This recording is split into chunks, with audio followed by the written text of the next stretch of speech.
For I am not ashamed of the gospel of Christ, for it is the power of God to salvation for everyone who believes. I've been preaching the gospel open air for over 35 years, and if there's one thing you can be sure of, it's that you're going to get opposition and you're going to get discouraged. Over the years, I've been laughed at, spat upon, beaten up, drowned out by music, and like Kirk Cameron, I've even been chased by women. For a different reason, though. George Whitefield was one of Europe's greatest open-air preachers. We can have the impression that he was so eloquent that every time he preached, crowds just hung onto every word. That's not true, at least in the case of this 1800s painting of him preaching at Moorfields, London.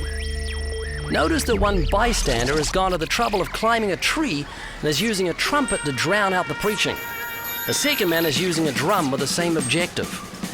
This man is lifting another up in unified and potentially violent opposition, while someone else is trying to push Whitefield off his soapbox with a stick. Here, a street performer has set up close to Whitefield's crowd, no doubt justified in his own eyes, because performing is his livelihood. Another plays a pipe, while a woman facing the crowd, perhaps addressing them, is adding to the confusion.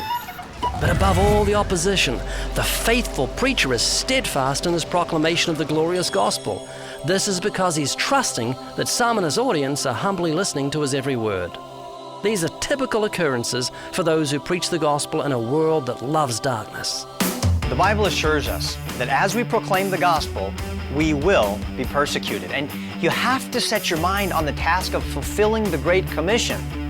And if you aren't steadfast in that, then when the going gets tough, you're going to want to jump ship. You see, the enemy is going to try to discourage you, but you can't give up because God has commissioned you. And there's a very real hell, and people have to be warned. The enemy's greatest weapon is discouragement, so make sure you memorize 1 Corinthians 15:58. Therefore, my beloved brethren, be steadfast, immovable, always abounding in the work of the Lord, knowing that your labor is not in vain in the Lord.